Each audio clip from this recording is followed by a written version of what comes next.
peço a proteção de Jesus, dos mestres dos mestres, da hierarquia angélica, em especial ao arcanjo Miguel, e aos patronos de nossa venerável ordem, Príncipe Monfort, Swami Vivekananda, Eliphas Levi e Antônio Olívio Rodrigues, que nos protege e nos orienta para a palestra que iremos pronunciar agora. Escolhi o texto, o tema, Epifania e as 12 Noites Santas. Esse é um texto elaborado por Edna Andrade. As 12 Noites Santas é assim denominada período que vai da noite de Natal, dia 25, até a noite anterior ao Dia dos Reis, dia 5, quando, segundo a antiga tradição cristã, bênçãos divinas se derramam sobre nós através dos portais das 12 constelações zodiacais.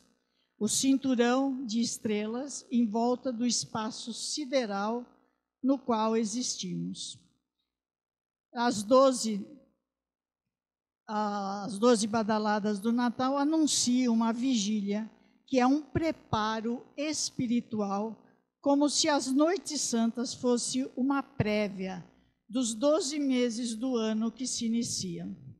As virtudes recebidas das hierarquias espirituais nesta época, através da meditação, injetam suas forças no nosso desenvolvimento espiritual ao longo do novo ano. Uma atenção especial deveria ser dada aos sonhos, como mensageiros do Espírito. Nessa época, os sonhos são premonições. Se você fizer as meditações e pedir orientação para o plano espiritual, para as hierarquias, então você irá sonhar com algo que poderá se concretizar no ano seguinte. A tradição das 12 Noites Santas e o zodíaco é associada, esta tradição, à sabedoria antiga do Oriente, através do relato da jornada dos Reis Magos do Evangelho de Mateus, capítulo 2, versículo de 2 a 10. Na noite em que nasceu o Salvador, uma estrela se iluminou, e este era o sinal há muito esperado pelos iniciados do Oriente, que durante 12 noites seguidas seguiram o brilho da estrela, que os precedia até alcançar a criança que havia sido anunciada como sendo o Messias. O relato do Evangelho de Mateus nos remete para os mistérios espirituais da antiguidade, etapa do desenvolvimento da humanidade da época do assentamento na região do Mediterrâneo, quando aqueles que eram iniciados desenvolviam a visão clarividente, através da qual o que hoje é considerado pela astronomia como astros siderais eram vistos por eles como manifestação de seres espirituais em atividade constante e transmutação contínua. A este antigo estado de consciência clarividente está associado o surgimento da astrologia. Esta sabedoria baseada na analogia dos movimentos e posições dos astros com o destino humano. Ao fazermos a vigília das Noites Santas, podemos retomar a jornada dos Reis Magos através da ligação interior com esta sabedoria a respeito das 12 constelações do zodíaco. Quem são os seres que nós vamos encontrar na jornada das 12 Noites Santas? A ciência espiritual refere-se às hierarquias espirituais em muitas de suas palestras. Inicialmente, lhes dedica um capítulo na ciência oculta, descrevendo a atuação delas na evolução do universo e do ser humano. As 9 hierarquias espirituais podem ser contempladas como esculturas no portão sul da Catedral de Chartres, desde o século XIII. Chartres foi a mais importante catedral gótica da Idade Média, e neste portão, chamado Portão da Transubstanciação, As hierarquias formam uma escada ascendente que representa o ensino espiritual da escola de Chatra. O aluno deveria, de degrau em degrau, gradualmente, adquirir consciência desses seres espirituais que representavam diferentes estados de consciência. Neste aprendizado, o pensamento era considerado um instrumento necessário para a percepção do espiritual, desde que ele fosse casado com a vivência dos sentimentos. E assim tornavam-se ambos, pensamento e sentir, órgãos de compreensão e de percepção do mundo espiritual. Os nomes das hierarquias se originaram de um manuscrito de Dionísio, o Areopagita, que fundou a primeira escola esotérica cristã da antiguidade. Dionísio, um iniciado dos antigos centros de mistérios gregos, renomeou os seres divinos, que eram chamados como seres de Vênus, seres de Mercúrio, etc., a partir da revelação do Cristo feito a ele por Paulo de Damasco em Atenas. O manuscrito sobreviveu ao longo dos séculos até ir parar em Chatre e é intitulado Os Nomes Divinos e a Teologia Mística, descrevendo dramaticamente os 9 níveis de seres divinos associados em grupos de 3 hierarquias, que participaram da evolução da Terra e do ser humano. A primeira hierarquia inclui os serafins, querubins e tronos, que iniciaram a evolução, estando tanto no seu início como no seu fim, em Alfa e Ômega. Eles atuam a partir do divino, da esfera macrocósmica, que é denominado como a esfera do Pai, de Deus, de Alá, do amor divino, da doação cósmica. Eles são seres de um estado evolutivo anterior ao nosso, tão avançados em sua evolução que foram capazes de fazer fluir de si a sua própria substância, dando nascimento ao atual estado do nosso sistema solar. A segunda hierarquia é formada pelos Quiriótides, Dínamis e Exusai. Enquanto no processo da configuração do nosso cosmos, a primeira hierarquia atuou de fora e eles de dentro do processo. Acolheram os planos divinos, transformando-os em sabedoria, dando-lhe movimento e forma. E por último, a terceira hierarquia, os arcanjos e anjos, próximos do ser humano, porque desenvolveram a sua essência nesta etapa evolutiva em que nós, antropos, nos encontramos e na qual estamos destinados a nos tornar co-criadores da evolução. Já nos últimos anos, intitulada a palavra cósmica, a ciência espiritual coloca a palestra com o nome de Palavra Cósmica e o Homem Individual. E aí ele chama a atenção para o fato de que o homem autoconsciente deveria aprender a vivenciar essas hierarquias na sua vida interna como realidades.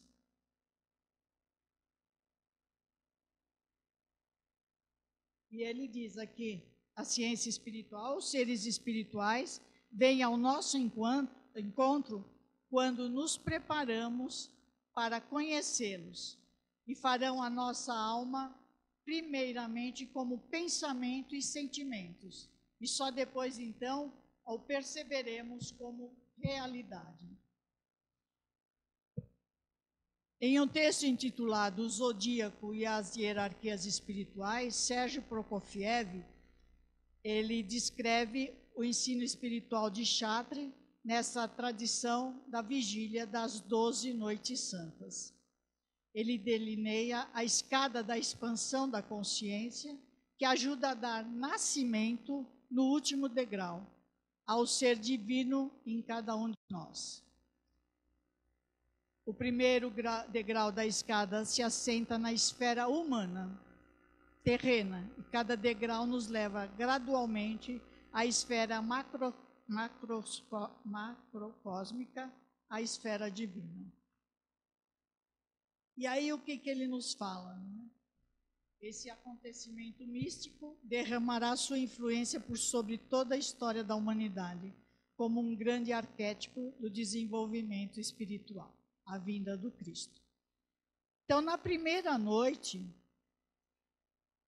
acende no céu, irradiando um brilho que emana da constelação de Peixes e ilumina a primeira vigília santa.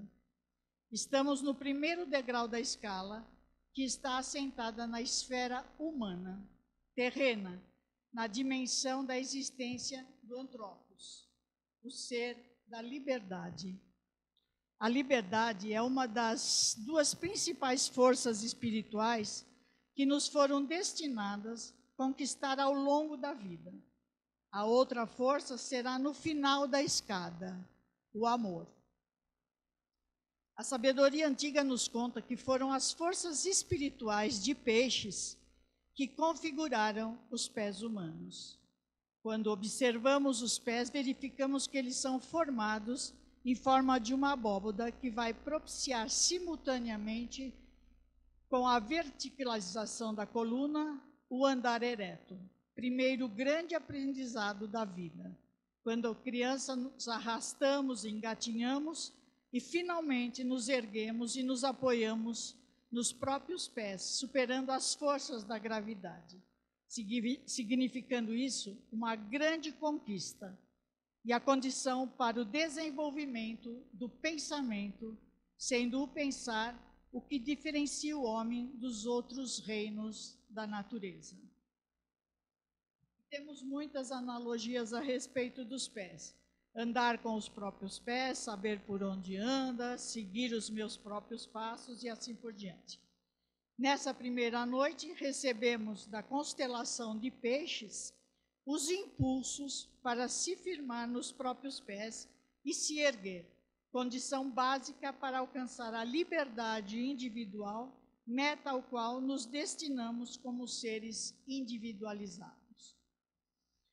Uma nova luz brilha no céu, na segunda noite santa, irradiando a constelação de Aquário, o segundo degrau desta escada espiritual. Deste portal, emana para nós as forças espirituais dos anjos. Eles são os seres espirituais imediatamente superiores a nós, mantendo conosco uma relação próxima. O encontramos logo cedo no nascimento. Na infância chamamos nosso anjo da guarda. É sempre representado em todas as culturas, protegendo as crianças dos perigos. Sendo seu guia e como guia, ele permanece ao longo de toda a nossa vida. Pergunte ao anjo da guarda. Frequentemente escutamos quando estamos em dúvida em relação ao caminho a seguir. A que decisão tomar? Nessa segunda noite santa, recebemos através do portal da constelação de Aquário os impulsos dos anjos, para que possamos enxergar e permanecer fiéis aos nossos ideais. Os nossos ideais iluminam e protegem o nosso caminho e apontam para onde devemos seguir. Na terceira noite santa, uma nova luz brilha no céu, irradiando a constelação de Capricórnio, o terceiro degrau nesta escada espiritual. E deste portal emanam para nós as forças espirituais dos arcanjos. Os arcanjos são denominados de seres de luz.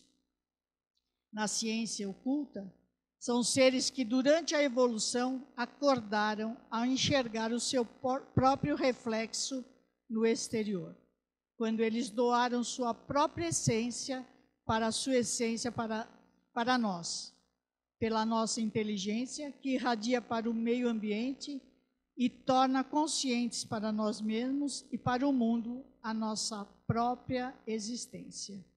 É o que Ele nos doa através da sua luz. Os arcanjos se tornaram na evolução guardiões da inteligência cósmica, com a missão de proteger o amor divino contido nessa inteligência, que criou e transformou tudo em sabedoria para o bem de todos.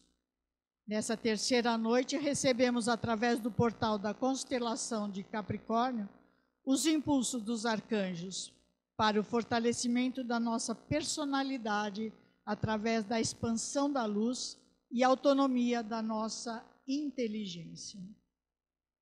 Na quarta noite, brilha novamente no céu uma nova estrela, a constelação de Sagitário, de onde emanam as forças espirituais dos arqueus, os seres da personalidade.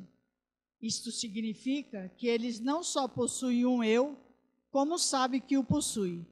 E através dessa consciência intensificada, eles criam uma imagem de si no exterior. Eles projetam no exterior a força da sua luta interna, que é a própria luta do centauro, do ser humano emancipado, por um lado na sua inteligência, mas por outro lado em luta constante para superar as suas forças animalescas, seus instintos selvagens, sua força egoística. Os arqueus são considerados os espíritos do tempo, porque esta luta é a própria luta do desenvolvimento humano no nosso tempo, abrangendo algo que ultrapassa todas as etnias e se torna uma influência cultural na nossa civilização. Aqui a tarefa anterior dos arcanjos, que era proteger a sabedoria cósmica das intenções egoístas, e ampliada pelos arqueus, estando expressa no desafio da nossa civilização moderna, na luta entre o materialismo exacerbado e a preservação dos recursos naturais. No portal sul da Catedral de Chartres, a escultura de Micael preside as 3 hierarquias. A ciência oculta se refere a ele como o regente desta nossa época, com a missão de dominar o dragão, o ser mítico, em cuja forma está representado o nosso intelecto, onde a sabedoria cósmica foi apropriada através da compreensão das leis, através da ciência natural, e precisa ser colocada no mundo de forma mais ampla para o bem de todos.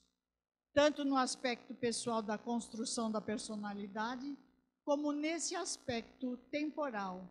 Esta luta representa um cair e levantar constante. Nesta quarta noite, recebemos, através do portal de Sagitário, os impulsos espirituais dos arqueus para o fortalecimento da personalidade, de forma que tenhamos força de estabelecer e sustentar impulsos mais abrangentes na nossa vida, que nos orienta para o futuro e que contenham metas espirituais para a nossa existência. Na quinta noite, a estrela brilha novamente no céu, irradiando da constelação de Escorpião, através do qual emana as forças espirituais do Exusais, os seres da forma. Agora, atingimos o âmbito da segunda hierarquia. Eles também foram seres de um estado evolutivo anterior, tão avançados em sua evolução que podem acolher os planos divinos e tomá-los manifestos em forma para que haja uma constância entre a esfera macrocósmica da consciência cósmica e o nosso sistema solar, que é uma expressão microcósmica, onde a nossa existência humana está inserida, onde a biografia humana transcorre. Os exusais estão envolvidos no processo da criação de um novo ser, na transformação de uma forma em outra, na metamorfose constante da substância. Na Bíblia, eles são chamados de relões, e no corpo humano, as forças de Escorpião configura os genitais, a partir dos quais é possível procriação, ou seja, a criação de um novo ser físico. E essa é uma luta constante entre nascer e morrer, entre a morte e a ressurreição. Esta é uma luta que ocorre no âmbito muito individual, onde, em liberdade, oscilamos entre as sombras que obscurecem o nosso ser, os esconderijos onde vive o escorpião venenoso e as forças da expansão do ser representadas pela águia, que se eleva às alturas e de lá contemplam o todo. Nessa quinta noite santa, recebemos através do portal do escorpião os impulsos espirituais dos exusais, para aceitar, por um lado, as nossas fraquezas e, por outro lado, recebendo impulsos espirituais para a superação e transformação dessas forças. Na sexta noite, a luz, a nova estrela que brilha no céu radiante, da constelação de Balança, o portal através do qual emana as forças espirituais dos dínamos, os seres do movimento. Continuamos no âmbito da segunda hierarquia, na evolução dos dínamos, uma correta relação, uma permanente reciprocidade entre as coisas. Estar em equilíbrio significa estar separado, não estar inserido na unicidade de todas as coisas. Suas forças configuram a bacia, que é o responsável pelo equilíbrio no manter-se ereto. Nessa sexta noite santa, através do portal da balança, recebemos dos dínamos os impulsos espirituais para desenvolver o equilíbrio interior e conseguir conter as forças de dispersão para se ter uma vida coerente e harmoniosa. Na sétima noite, uma nova estrela brilha no céu, emanando a constelação de Virgem, o portal pelo qual emana as forças dos Quiriótides, os seres da sabedoria. Na evolução, eles acordaram ao perceber a existência de outros seres com os quais criaram, então, o espaço de acolhimento. Estamos ainda no âmbito da segunda hierarquia, que acolheram e realizaram os planos divinos. As forças do signo de Virgem configuram o ventre, que é um aspecto físico do feminino, que pode receber e gerar outro ser. A alma, nossa vida interna, também tem essa qualidade do feminino, de levar para dentro, de acolher no íntimo e de guardar a nossa essência, o nosso eu. A Virgem é a imagem terrestre da alma cósmica, a Sofia, e ela é considerada a Virgem porque corresponde a um aspecto da nossa alma que permanece intocada pelas necessidades terrestres e pode então acolher e gerar o espírito individualizado em nós. Isto significa um estado de entrega e doação constante, de cortesia e polidez. Nessa sétima noite, através do portal da Virgem, recebemos os impulsos espirituais dos Quiriótides, que são capacidades de criar o espaço para algo novo ser gestado no íntimo e de encontrar forças a partir do seu próprio interior para fazer desabrochar a sua vida. Na oitava noite santa, emana a luz da constelação de Leão, o portal do qual emana as forças dos tronos, os seres da vontade. Alcançamos a primeira hierarquia de seres espirituais muito evoluídos, que manifestam as intenções divinas, atuando da esfera macrocósmica para centro do nosso sistema solar. As forças de Leão configuram o coração humano, e os dirigentes da antiguidade e os reis da Idade Média associavam sua realeza com este signo, e que era relacionado com a coragem e prontidão de realizar no exterior o que é determinado a partir de dentro, a voz do coração. A partir do portal de Leão, recebemos os impulsos de entusiasmo e coragem para enfrentar as provas que o destino nos traz. Na noite santa, o brilho da estrela do céu emanado é da constelação de Câncer, o portal do qual emana as forças espirituais dos querubins, os seres da harmonia. Foi a ação dos querubins no início da evolução que criou o cinturão protetor de estrelas em volta do nosso sistema, separando-os da totalidade macrocósmica.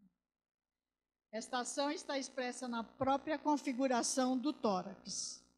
As forças de Câncer configuram os 12 pares de costela, o invólucro protetor físico do coração, o órgão da vida. Nessa nona noite santa, através do portal de Câncer, recebemos os impulsos espirituais dos querubins, que nos trazem forças para nos harmonizarmos com o novo e criar aconchego para que os momentos de transição ocorram de forma harmoniosa. Na 10ª noite santa, o brilho no céu é da constelação de Gêmeos, o portal através do qual emana as forças espirituais dos serafins, os seres do amor.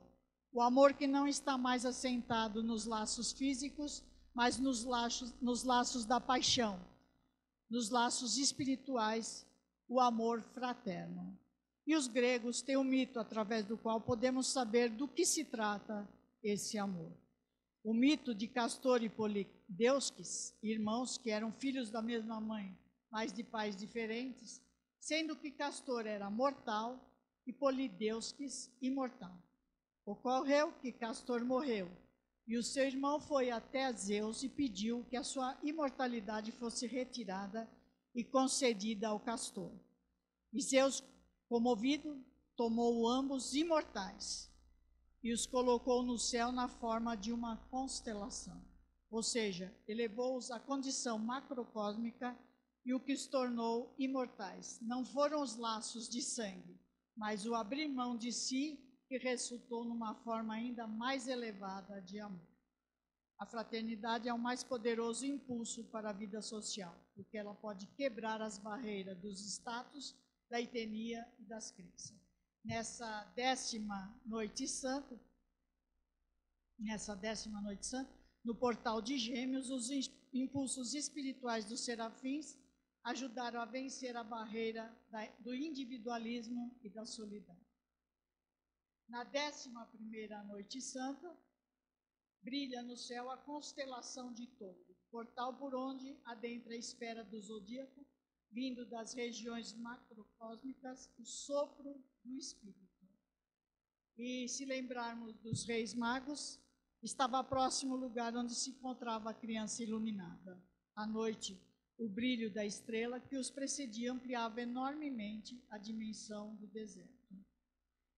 Foram as forças de Touro que configuraram a laringe, o órgão da fala, que, segundo a ciência espiritual, está em transformação, e que nos estágios evolutivos futuros do ser humano, a palavra terá um novo valor e a nova forma, uma outra força plasmadora referida na gênese de todas as religiões. No princípio era o Verbo, e o Verbo estava com Deus. A palavra será como uma lança sagrada de expressão do amor divino. Nessa 10ª noite santa, através do portal de Touro, o Espírito Santo emana a plenitude do amor divino, inspirada como persistência em relação ao que se pretende alcançar. Na 12ª noite, o Sol, no seu novo dia, uma ascensão através das hierarquias espirituais alcança o último degrau dessa escada, que já nos transportou para as fronteiras do universo. Esse é o portal onde o Filho de Deus, o eu cósmico, adentrou da esfera macrocósmica, da esfera do Brahma, de Yahvé, de Alá, da esfera do divino para a nossa existência.